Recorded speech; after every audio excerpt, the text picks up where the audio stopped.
Hi, welcome to Happier Ladies, a podcast where we discuss all things related to the Happier and Happier in Hollywood podcasts. We're sisters and superfans who can't get enough happier. So we created our own podcast to keep the conversation going. I'm Malika Amandi, a SoCal native living in Western Massachusetts, a new mom, and an entrepreneur. I'm here with my sister, Azizi Williams. That's me. I live and work in the LA area. I'm a not-so-new mom, and I'm an education professional in the independent school world. In this episode, Azizi and I share highlights from the last few weeks of Happier and Happier in Hollywood. But first, Malika, I got something in the mail the other day. Ooh, what did you get?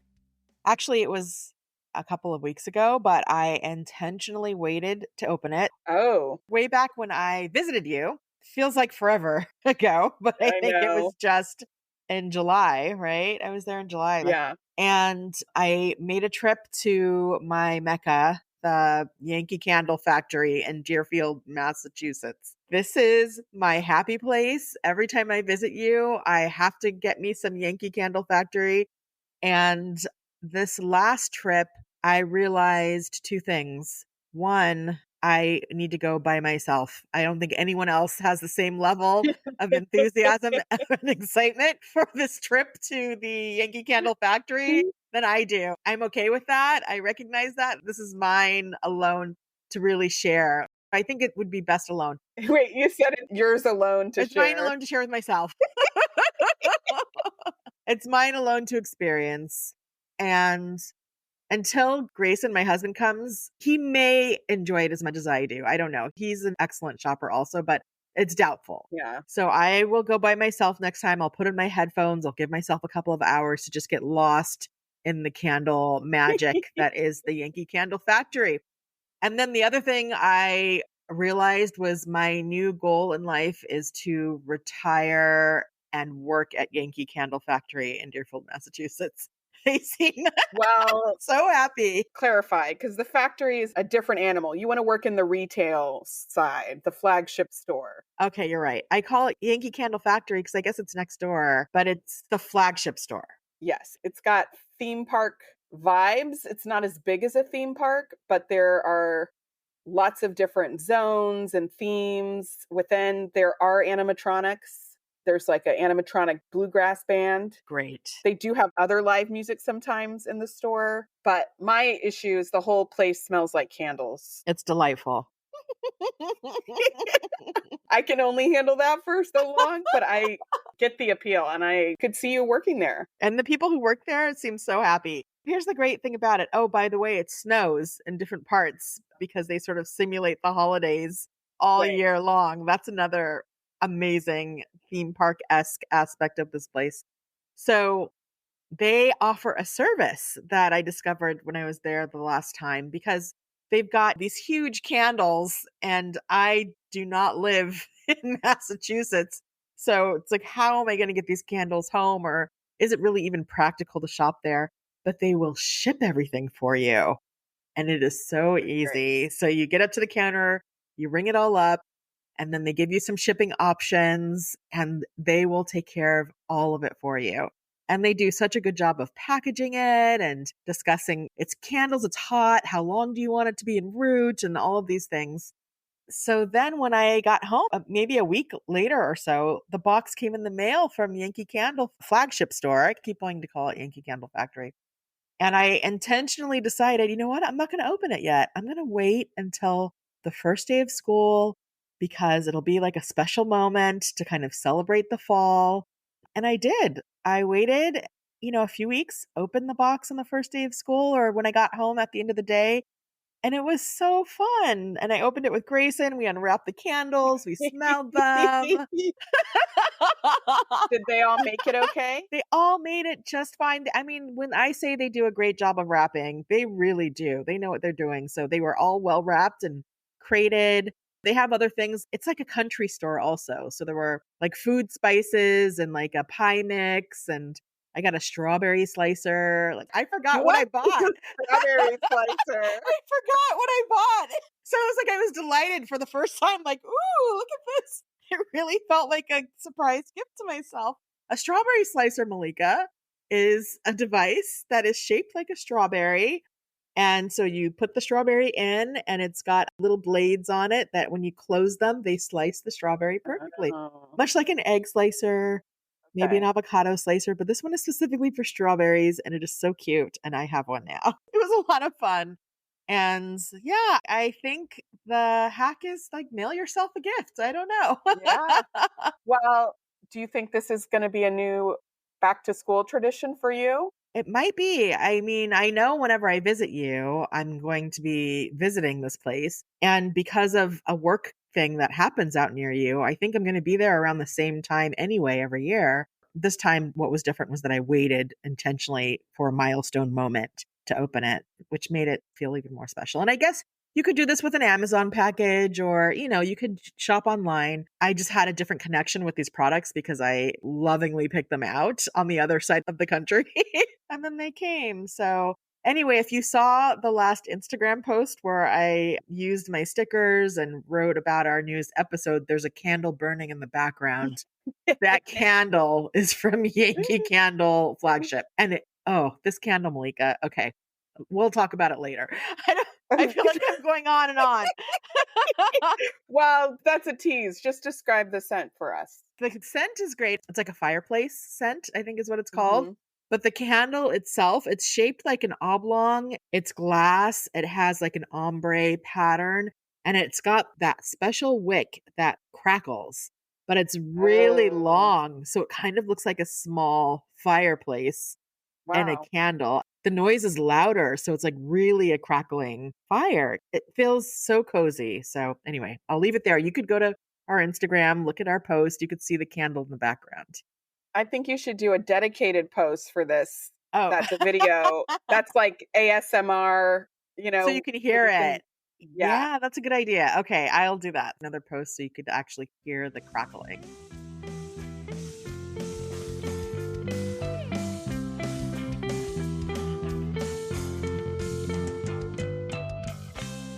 Malika, what's been happening on Happier? So on Happier and More Happier, episodes 495 through 497, Liz and Gretchen talk about the benefits of finding the right gym. Liz celebrates finishing her will. Yay, Liz! Yay! They discuss the power of connecting with small groups and people you've just met and owning your own quirks. Malika, what stood out to you?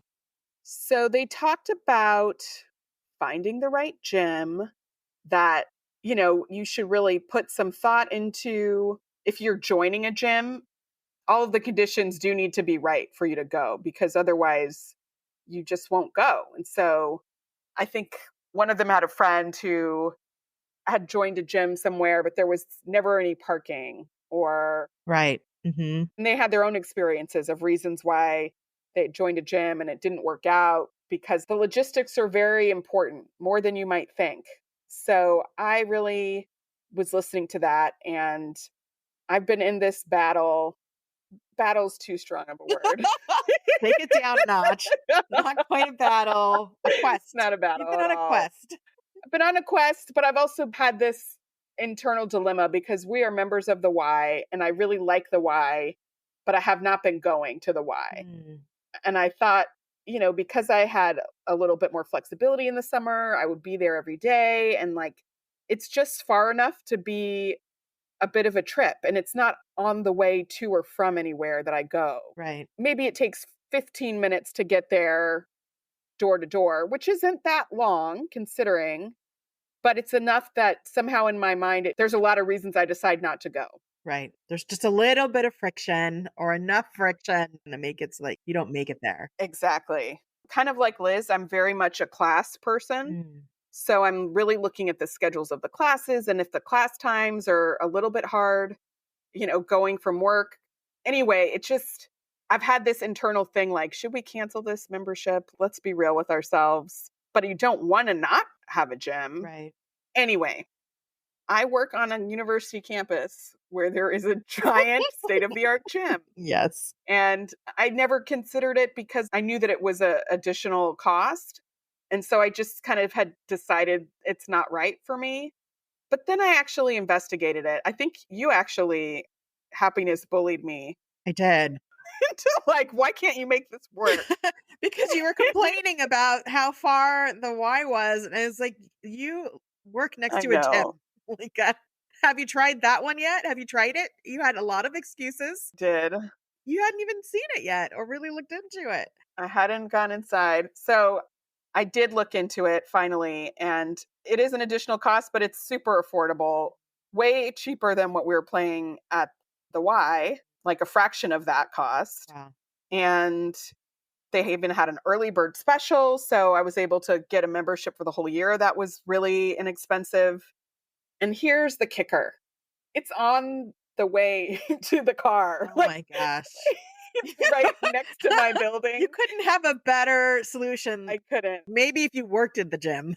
Right. But honestly, as far as places to work on campus, it's one of the closest places Wow. to the gym. It's like maybe a 2-minute diversion from my walking, but like I'm hoping the conditions are right now to take advantage of it more. I cannot say it's out of the way. I cannot say it's not convenient. They have classes that start like at 5:15. Yes. So I'm hopeful. This is what you should do, Malika. So I really appreciated what Liz and Gretchen's dad would tell them. Just put on your shoes. Just put on the shoes and shut the door behind you.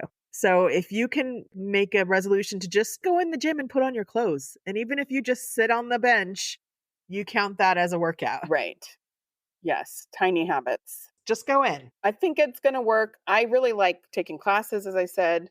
You have to register for the class ahead of time. So I think I once see. I do register, that I will follow through because there's a penalty if you don't Right. follow through. So that I think will be enough of a commitment device for me. And then we can work our way up to other types of working out. Well, it might be good to also explore just one alternative Yeah. thing In to case do that's a good point. for whatever reason. Like, is it the bike? Is it the treadmill? Just one other thing you can do without the group, just in Yeah. case something doesn't work there. It's funny. This is not about the gym and it's about Weight Watchers. And I've talked about this before. I'm a Weight Watchers for Life kind of member and I participate in their weekly meetings. And part of the Weight Watchers ethos is that you need to track your food. And they have made this delightful app and you just open the app. It's so easy to just add food but I never do it. And then they developed this other feature, which is, oh, what's it called? It's on your phone, but it's a widget is what it's called. And the widgets are on the iPhone when you scroll all the way over to the right, it's like shortcuts pop up. And for me, I have shortcuts for the weather and sort of my battery life and so on. But now they have a widget for tracking food. It's a Weight Watchers widget. And it makes it so much easier to track your food, even though it wasn't that hard to begin with. Right. But now it's like, because I don't even have to open the app, it's just there. Now I've been tracking more.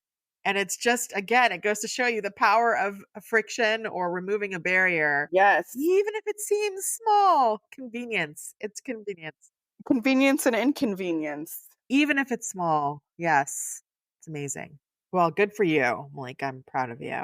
Thank you. I will report back on that. But I was really resonating with that message. Yeah. So Liz also talked about finishing her will. Yay.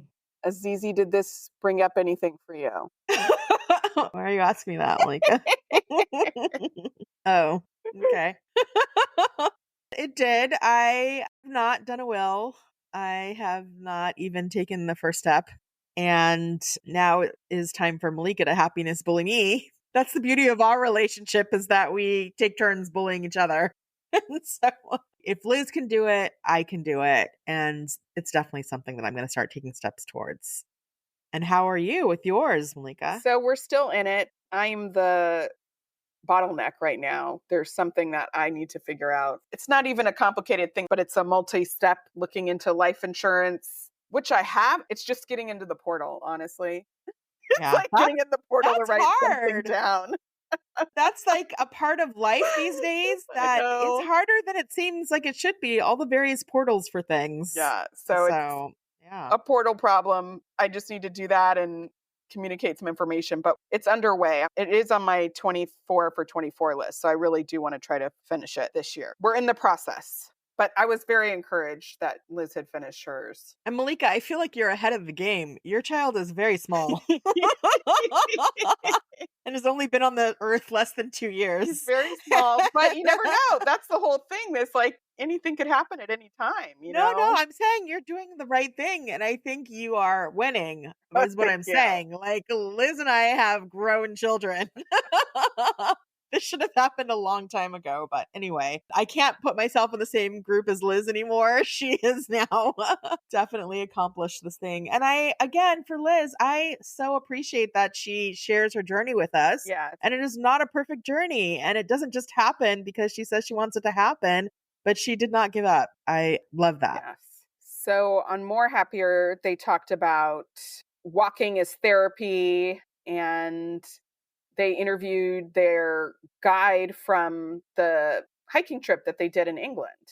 Right. He was such an upbeat, fun instructor. I could see why they had a great time. Yeah. He had a quote that just when he said it, it resonated. They were talking about if you're adventurous or not adventurous, and how this trip was actually very luxurious in some ways. And then Jeremy said something. He said, people are the adventure. And that really resonated with me because he's right. People are endlessly interesting and Mhm. exciting, and sometimes can take you on a journey. And especially when you're meeting a new group or meeting new people, that there's an adventure in that. So I like that, framing people as an adventure, like getting to know people as an adventure, or being in relationship with people as an adventure. That reminds me of your enjoy the ride somehow. Oh, yeah. Enjoy the ride. That was my mantra at the beginning of last year. And the number of times I say to families, we're on a journey together. It's a lot, but it's true. And it feels good to know. It's just such a good analogy that Yeah. there's an adventure. There are things that are scary that you think you can't Mm. do, but then you overcome things. There's laughter, there's joy, there's tears. All kinds of things are wrapped up in adventure. So, Mm. yeah, it's apt. I really appreciated their conversation about his leadership. Right. And I think Gretchen asked him if he kind of consciously tries to be a good leader or like build trust, or if it's just something that comes naturally to him, and if it's something that he even thinks about, because they were remarking about what a just capable and confident leader he was. Hmm. And he was like, "Oh, I absolutely think about it." He's like, "That's what I'm focusing on the first day. Like, that's it. Just building trust, and everything that I'm doing is really trying to kind of win people over." With such a great response, because those are the kind of leadership conversations that are really illuminating to demystify, especially when it seems like somebody's just naturally good at what they do. Right. It's Yes. helpful to hear him dispel, like, "Oh, I work on this and I make it my point." He talked about really admitting when he didn't know something, or kind Hmm. of building trust that way, like being honest about what he did know and didn't know. And I thought that was really smart. And it actually made me think a little bit about the work that I do. I have to give a lot of presentations to classrooms, Hmm. and sometimes they are just not into it from the beginning.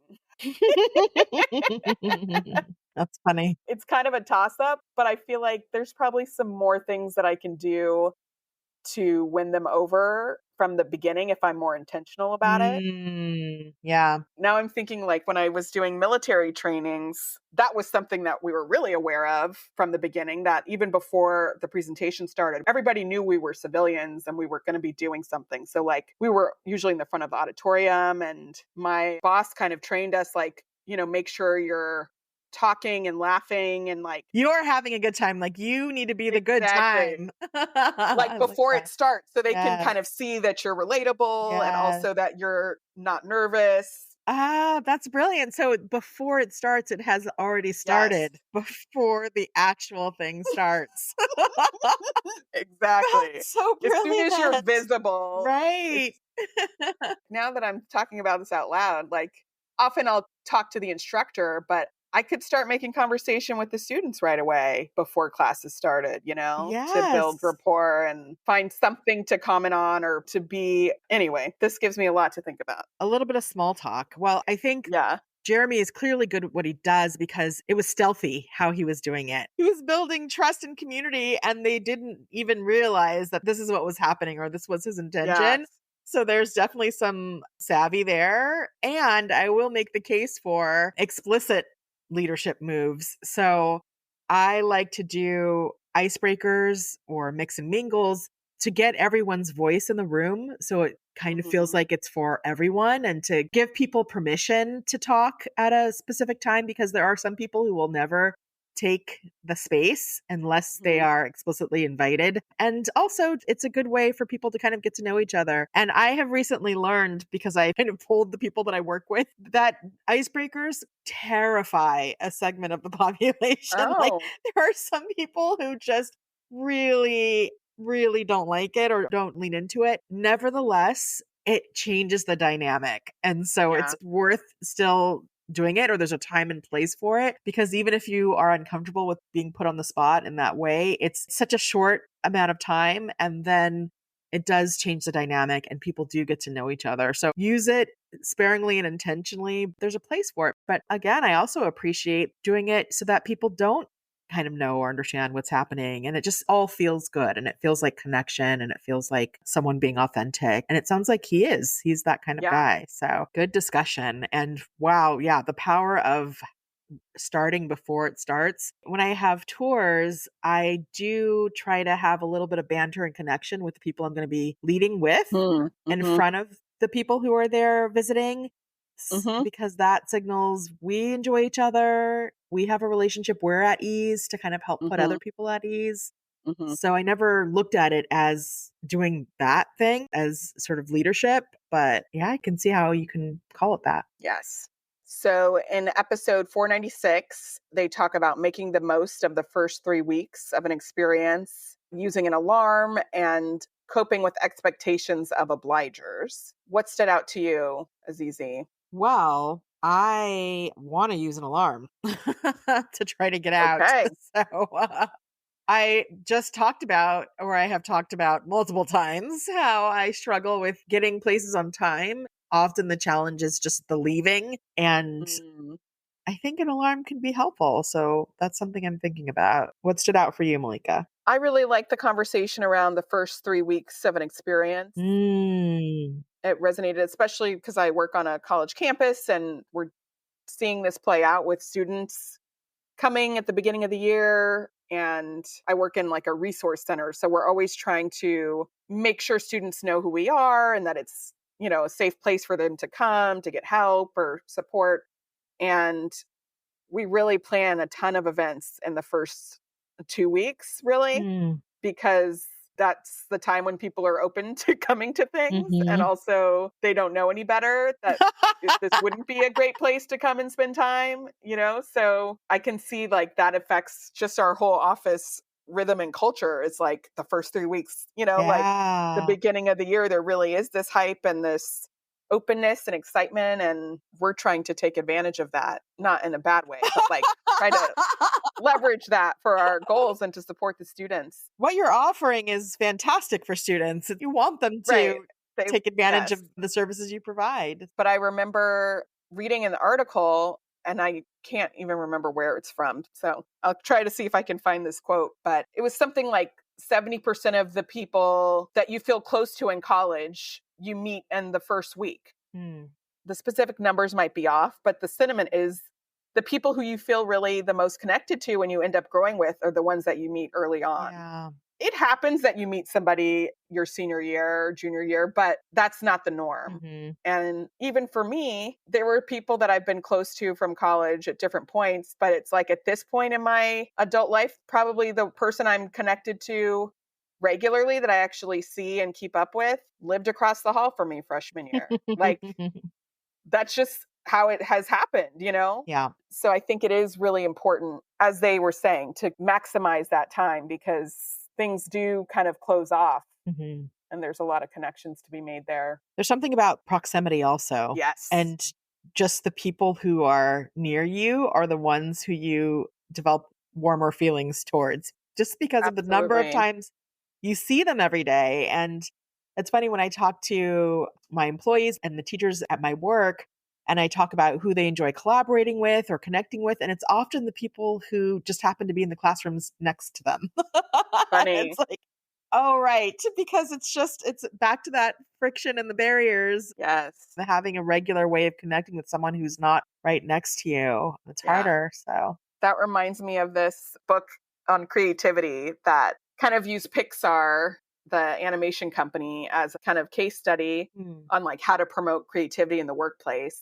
And one of the ways that they did that was by dividing teams up so that they were in different parts of the campus, so that they would have Ah, to walk across campus to do their regular work. right. But what that meant was that they had more conversations with the people around them who were on different types of teams. Oh, And that interesting. actually inspired their creativity because Yes. they were getting other perspectives all the time and interactions with the people who they didn't have to work with, but were just next to. And so that actually created this really great synergy company wide because people were mixing and mingling so much. I love that. And I shared a few episodes back that a question I have for my leadership is about my visibility. And so I'm thinking about and sort of putting things in place to intentionally be further away from my office. Mm, Like to intentionally be in other places besides my office and further places that I don't naturally just gravitate towards or have a reason to go to in an effort to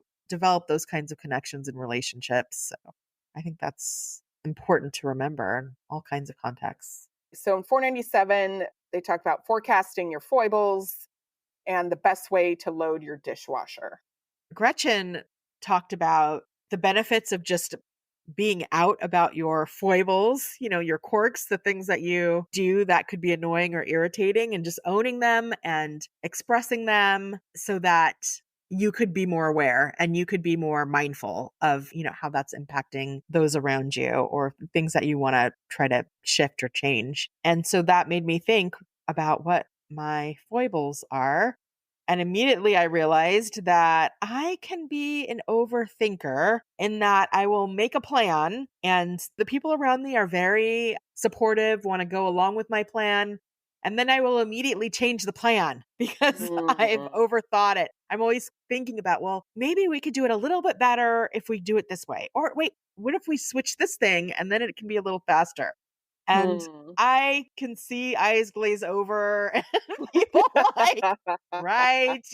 And this is of my own making. So that's one of my foibles that I can do a better job of. I could just start saying, oh, I know I overthink things. So I'm going to try to let that go, or let's just go with the first plan and not worry so much about making something just right. What are your foibles, Malika? Well, one that came to mind is around running late also. Mm. And I'm not a chronically late person, I wouldn't say, but it's the specific thing of like, I need to leave the house. It often involves going to work, and I keep finding other things to do right before it's time to go. Uh huh. Even when I set myself up well for success, like I made the lunch beforehand last night, I packed Indy's bag beforehand. I'm like finding like, oh, I better put these socks away. Or like, oh, but did I put an umbrella in the car? Or like, oh, this stuffed animal should go into the playpen. Things that don't need to happen now Yeah. become very important. And I like fritter away any buffer that I created. And so then it is, I better get out the door. I know my husband is very patient with me. He sees Hmm. this happening, playing out.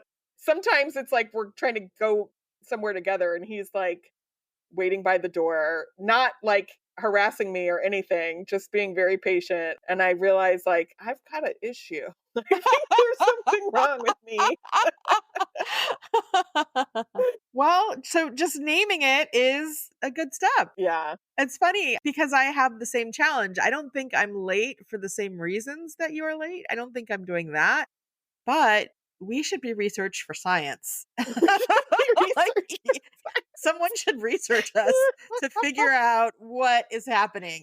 I don't want the identity of someone who shows up to things late, and yet Yeah. I have that. So I'm glad that you were able to drill down to what it is exactly that's making you late. And so maybe by naming it, like, oh, we have to go to this thing. I'm not going to do the thing where I try Right. to catch up on all the stuff right before Right. I leave the Right. house. There have been times when I have empowered Norm or asked for his help, like, Yeah. okay, make sure, tell me we need to go. Like, Right. when you see this happening, Yes. please nudge me because Ah. I need help. Well, maybe that's a strategy. You have a script. I have a script. And when I say this, you say that. Your response is, don't worry, it's going to be fine. We have to go. Yeah. Yeah. Because often what happens is I'll ask, like, oh, well, do you need me to walk the dog? Uh-huh. And he'll be like, well, if you have time. Oh. And I'm kind of like, oh, I don't know if I have time. He's like, okay, don't worry about it. I'll do it. And then, like, okay. And then 5 minutes later, I'm like, okay, I'm going to take out Kermit now. He said no, he didn't need it, but I've already decided, like, oh, I got to do this thing. So now the dog is involved also in the shenanigans. Okay. Okay, That's more complicated than I thought. it is complicated.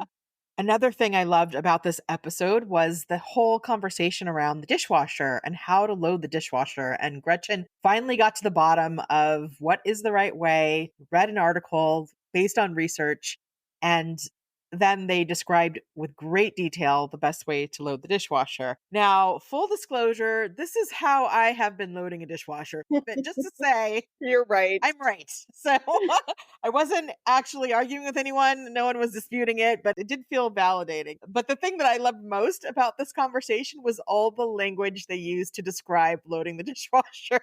There were so many words that were so fun.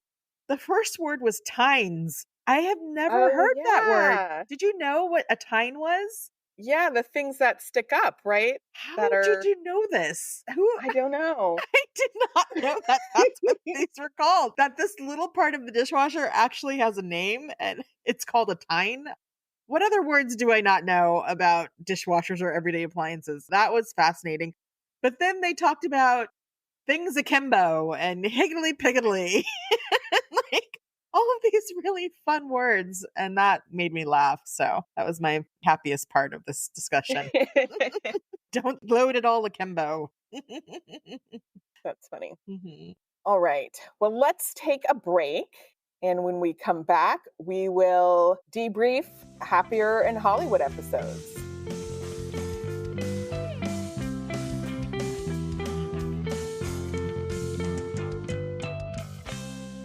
We are back. Azizi, how's your dinner game these days? Well, Malika, I used to struggle with what to cook for dinner. You're cooking now? Okay. Actually, my husband used to struggle with what to make for dinner. I mean, meal planning, grocery lists, yuck. But then we found Prep Dish. It's a weekly meal planning service that tells you exactly what to cook. And now they've partnered with Instacart, so your grocery list becomes a ready-to-go online cart. Oh, what's in your cart, Azizi? All of the Prep Dish ingredients, plus I can add energy drinks, chili crisp, lipstick, whatever, and check out in just a few clicks. Shopping online is so fun. The meals are family-friendly, healthy, and super easy to prep. Dinner is easy to make, and now we look forward to new tasty meals. Prep Dish is offering our listeners 2 weeks free. Just head to prepdish.com/happierladies to sign up. Again, that's prepdish.com/happierladies. With a major selection of the looks your kiddos love starting at just $4 in the Walmart app, a new school year means a stylish new them. Who knew? Find skater skirts and Crocs that say, I'm casual but cool. Sparkly sneakers that say, it's my classroom, you're just learning in it. And preppy polos that say, I'm the teacher's pet, even if they're mommy's menace at home. Find their favorite styles starting at just $4 in the app. The Walmart you thought you knew is now new. Back with our Happier in Hollywood focus, episodes 379 through 381. Sarah and Liz discuss wellness strategies and dig deeper into upward spirals, and they get great advice from their podcasting friends. In episode 379, Being Consequential and Sarah's Wellness Journal, I was struck by their conversation about covers for your computer Yes. camera. And I was like, I don't have one of these. Am I supposed to have one of these? I don't know. I just don't. And I don't know that I will, but maybe I'm missing something. I don't have one either. I can see why it would be a good idea because I think there are incidents of people's computers maybe not even getting hacked, but maybe they just didn't realize that their camera was on from an app or something. And then somehow somebody is seeing something that you don't want them to see. So it's like a privacy issue. But it's because of you. Ultimately, you and your own behavior or your image, I don't know. It just hasn't come to the threshold of importance for me. But I could see once you Yeah. have it that then you would want to keep it because it's also a very simple device and very inexpensive solution. Right. That's what they were saying. It seems like it could be kind of fussy. I don't know. Maybe I'll give it a try. That's a good Temu purchase, probably. Yeah, I was going to say that's a good stocking stuffer. Would be, yeah. That's something that you wouldn't necessarily pick out for yourself and is inexpensive. So I'll consider it. I've had computers where it is built in. Really? So there is a little manual shutter that is just in the laptop. I've never seen that before. That must have been a long time ago. It's in my work computer. That's the way it is. Is that a PC? It is. Uh-huh. Interesting. No shade. I can see a cover maybe to keep my camera clean. I'm noticing that Yes. it's constantly getting smudged, so it could be helpful to keep it clean. I don't Yeah. know. Interesting. I did, however, respond to the wellness journal that Sarah Mm, picked up, and I can see how having a place where you're reminded about a variety of things related to your wellness journey could be helpful or could be motivating. And I have this disc bound journal now where you can add different things to it. So I'm thinking about a wellness chapter in my journal and what would I want to put in my wellness chapter? So something I'm thinking about. what would you put in there? I don't know. This is what I just said. I genuinely All right. don't know. However, I am thinking about it and I'm going to put a tab in there and I will get back to you. Once Okay. I've thought about it a little bit more. I do like a little bit of, I guess you could call it wellness tracking in my Hobonichi. I try to mark down things that I would put in the like self-care category just to like give myself credit for them when I've done them throughout the week. So do you have a self-care category in your journal? I have like a little weekly spread of things. I try to keep track of like special moments with Indigo and people that I've connected with. But that's reflecting back. It's reflecting back. It's like in the course of the week, though, like as they go along, day to day, I try to add to it. Yeah, part of the wellness chapter could be giving myself credit for wellness wins, things that Yes. I've done that are helping me with my journey. Yeah. I guess you could also use it for goals. Right. Goals and literally tracking if you Yeah. wanted to like have a box check off for things. But right now, I think I have some of those things in places, but they're kind of spread out all over and not Yeah. really in one dedicated place. Yeah. And so I like the idea of a dedicated place. Maybe there's some special wellness stickers that can go in this chapter. We love a sticker. Love a sticker. So anyway, we are going to have a festival of planning in the future. So maybe we could revisit this again. Yes. I use the app Flow to track my cycle. Right. And they have, physical symptoms that you can add to your record for each day. Right. But I noticed they've expanded. It's connected to my watch. So it'll note like if I've done yoga or gone for a walk.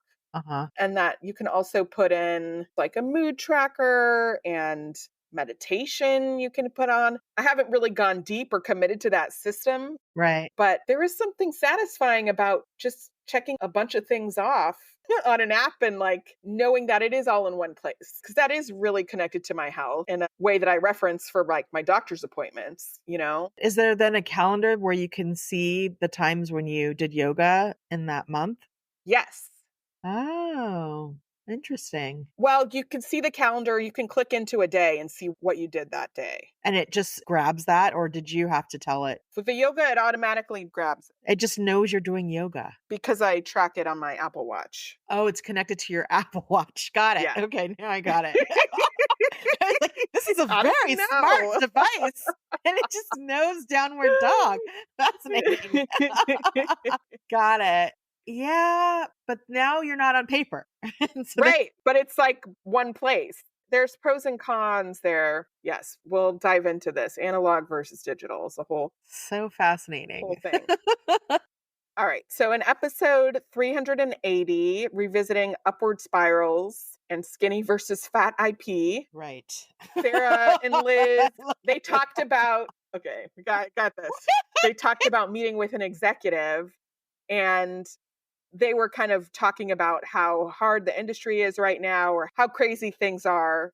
And the right. executive said something like, well, we do the work that we always do. Our work is always the same, no matter what. Right. And that resonated with me because in my work, also, there are cycles. So I think similar to what Liz and Sarah are going through, where, and many, many people, where there was the upheaval of the pandemic and then everything seemed to change or everything did change. Then there were other factors, the strike and so on, that impacted their work. But at the end of the day, there are some predictable cycles. And that's true for my work also in education. There's a school year, there are goals for students, there are conversations with parents. It's comforting to know that even though there are things that are unpredictable in the world or that things that, come up that seem unfamiliar or that we haven't dealt with before, at the end of the day, there's a regular rhythm and predictable cycle to what Mm, we do. And so I remind myself and the people I work with, like, oh, this is normal school stuff. This is just mm. school stuff, even though some of it's stressful and some of it is adventurous because people are adventure. but, but it's still in the context of normal school stuff. And it's Yes. important to name that. Yes. I felt like that. I had a conversation with Indigo's new preschool teacher, the class he's moving into. This was like a part of the before the year starts check in kind of thing. And, she's started this program. She's been doing this for decades. So she's like seen it all, knows it all. Yes, yes. And she was asking me what things I was feeling concerned about or kind of what's going on. And I was thinking, nap time. Right. It's really quirky with the nap time. He's got to be listening to Enya. And Yeah. he was like, okay, well, we can work around this. Or, it was like unfazed. Yes. Nap time is her job. Like she knows nap time. She's seen thousands of nap times. Totally. Yes. Like there's no issue. There's no problem. This really is normal school Right. stuff. And Yes. I didn't think this couldn't be handled or anything, but obviously it's Right. much Yeah. bigger in my world as like, how will this be solved? And she's like, we're definitely going to find a solution. Yes, because you haven't seen as many cycles. You haven't seen as many years of this one particular thing, Right.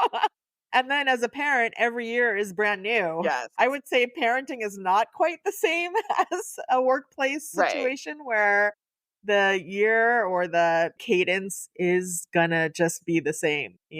So it is comforting to just remind ourselves, like, oh, yeah, we got this. We know what this is. We know what comes next. We know what comes Right. after that. There may be some things around the edges that have shifted or changed, but mostly it's pretty standard. They dug deeper into upward spirals. Mhm. They're really on to something, I think, when Liz identified this framework. And in a very predictable way, I've gotten off track with my Mhm. schedule because of disruption and transition back to school, the switch from summer to fall. So I have had a little bit of shakiness with some things that were more routine around my wellness. And I liked this idea of September spiral. Like, Mm. September is time to focus on your upward spiral, Mhm. protect your upward spiral, focus on what you can do to get back on track. I don't know. There's something about that. Well, it helps to just give it a name anyway. Absolutely. It's a thing. Are you doing anything for your September spiral? Yes. So I am really drilling down on my daily schedule, and I have written down like hour to hour what each day should look like or what my days in general should look like, starting with when I wake up and then what happens and then what happens and then what happens and then what happens. That's great. And I've talked before about my night owl tendency. Like I can just stay up naturally till about 12, 1 o'clock and not be phased. But then, of Yeah. course, waking up is then hard. And so something that I'm doing now is showering as soon as I get home Okay. because I often delay the taking of a shower and then I won't shower till like 10:30, 10 o'clock. Okay. getting that out of the way means I can get into bed faster. And that Yeah, means I'm sleeping and I can get up earlier and do my morning thing. So that's what I'm doing smart, currently to try to help my spiral. What about smart. you? How's your spiral? My spiral, well, joining the gym is a part of it. Right. So I think it'll be important to try to go this week. The fall schedule starts this week. So I think getting in there early to try to Mm. start to find a routine. First 3 weeks, Malika? First 3 weeks, exactly. Yes. Oh, that makes me think What? What? because there's a lot of new students. The community of who uses this space changes every year. So for somebody who's new there, I could become a fixture. Like I could be the person who's always at the gym, Yes, always at the yoga class. it's an opportunity to reintroduce yourself and to take on a new identity. I like this for you. You are Malika the gym rat. You are Malika the yoga class person now. So think about the next 3 weeks and how you're going to move towards Yeah. that identity for yourself. I like that. All right. I've also realized like to take back the mornings, I need to prep lunch, my lunch and Indigo's lunch the night before. Makes such a big difference. And also his breakfast, either setting stuff Right. aside or writing it on the whiteboard what he's going to eat. That just saves so much time in the morning. So I did it once or maybe twice last week, and it just felt really good. It's the thing of like, once he goes down at nighttime, it's just like, we're all so tired. We just want to have our like, Yes. 30 minutes, Yes. 40 minutes to ourselves to like veg. Yeah. Please don't Yeah. make me do anything like for both Norm and I. It's just like a time of the day where it's I very, remember. you're done. You're just done. I don't want to put that dish away. So it takes a lot of drive to decide, okay, I'm going to make a lunch now. Mhm. But it's such a win in the morning. So we're going to Okay. alternate who does this. So the person who's putting Indigo to sleep does not have to do the lunch. Got it. But I feel like, again, at the beginning of the year, if we can get into an upward spiral, that's just going to make everything feel better. And it's healthier. That's the health analogy to the upward spiral, is that when I make a lunch, it's healthier than when I buy lunch at school. Got it. And it's Got it. cheaper, obviously. Right. So your upward spiral is about the food that you're eating and Yes. being more healthful. Yes. Got it. When I was in grad school, our very first class was like fight class. This is in my MFA acting program. It's like a very physical class about fighting combat and stuff. But we had to do push-ups. And the first day of school, it's like first day of grad school, the teacher says, okay, we're going to start today with 10 push-ups all together. Every time we meet, we're going to add 5 more. By the end of the semester, we're going to be doing 100 push-ups in this class. Wow. And we were like, what? This is nonsense. Do you mean like cumulatively by the end of the class you will have done 100 push-ups? He meant like at the beginning of the class, you will do 100 push-ups. The beginning. Because we did the push-ups first. I see. So we're going to do 10 push-ups today. The next time we Wow. meet, we'll do 15. Anyway, it was just this like baffling thing because, they want us to get strong. It was also like a discipline mind thing. Anyway, Mm. I was doing these push-ups and like I had at many moments in the semester was like, oh my gosh, here I am doing 30 push-ups. There's no way to get to 100 push-ups without doing 30 first or 35. And I just was like, I have to be here for every single one of these push-ups. Wow. That was such a like mind-blowing thing. I can't get out of it. This is the requirement. I'm going to do it. Yes. And I'm going to be here for everyone. I feel like that's the upward spirals. Like you've got to be on every step of that spiral. It's you moving, but there's no way to be on the upward spiral without actually moving up and moving forward. You have to defy gravity and Yes. climb and push, and it's challenging to get on an upward spiral. But it's very satisfying once you're on it. And it was super cool to do 100 push-ups at the end of the semester. Did you cry? I did not cry, no. That seems like the end of a Rocky movie where you're like at the top I of the know. steps, punching the air. That's a didn't pretty cry. big accomplishment. I think you should add that to your list of things that are interesting about you, that you No. once did At one 100 point push-ups. in my life, I could do 100 push-ups. I can't now, but Doesn't matter. I am like so impressed that at one point you could do that. funny. That's amazing. Let's take a break. And when we get back, We'll do peaks and valleys. This episode is brought to you by Nespresso and Samra Origins by the Weekend Coffee Collection. Introducing Samra Origins. My collaboration with Nespresso is a connection to my roots, to my mother, Samra. Coffee that hits the right notes. It transports you. Crafted with unique notes and bold, soaring flavors. Experience a taste that moves you. Nespresso and Samra Origins. Discover more at Nespresso.com.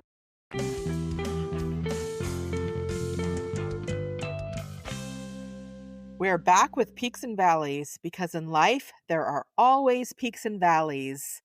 Malika, it was so fun to read the peaks of our listeners, those folks who took our anniversary poll.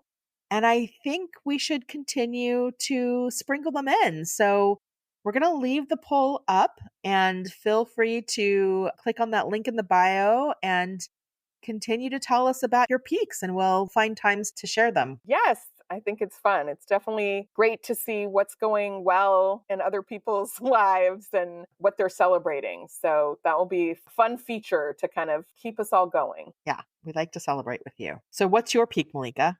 So my peak is actually the new students arriving on campus.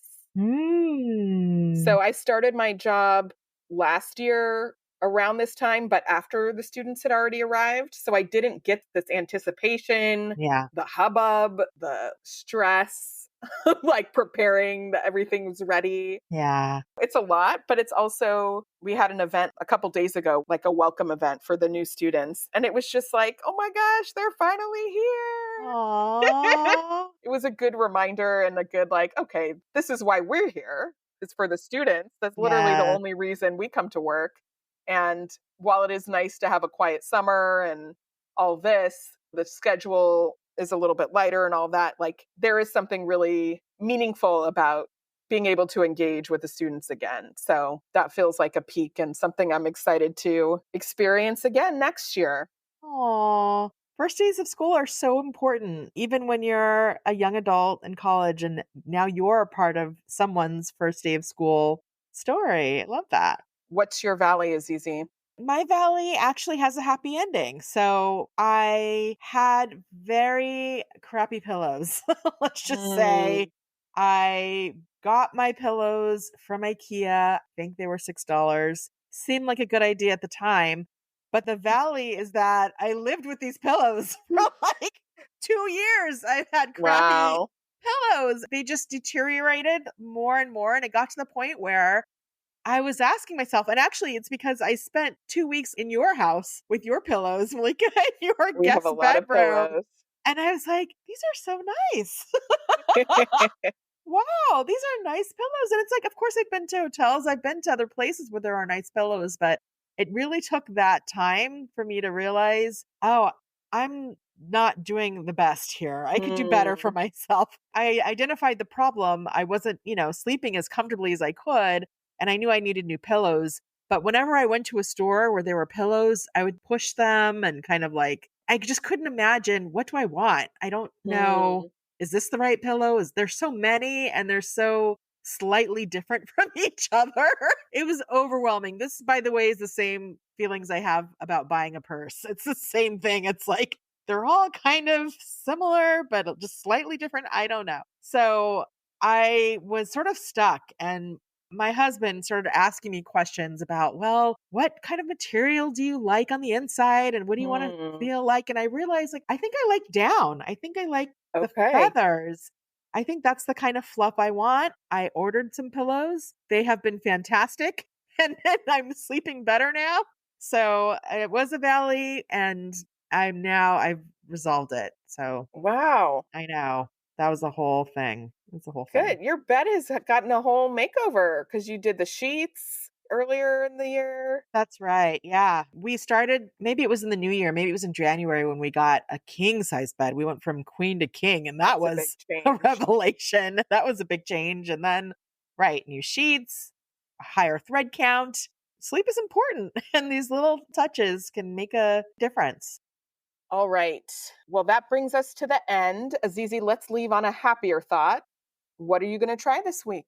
I am going to dig into a wellness chapter in my journal. I'm going to think more about what that could be for me. All right. What about you, Malika? I'm going to keep up try to get on this upward spiral and make a hit at the gym, Yes. the new gym. I'm excited for you. Thank you.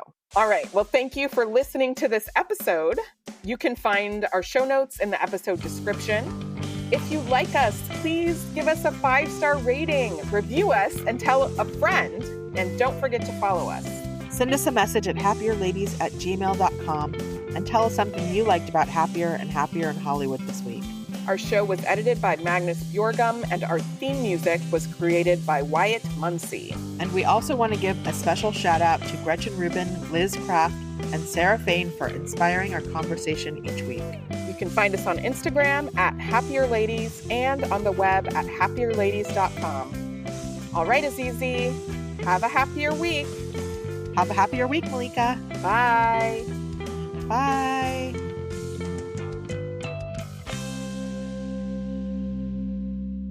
This podcast is part of the Sound Advice FM network. Sound Advice FM, women's voices amplified.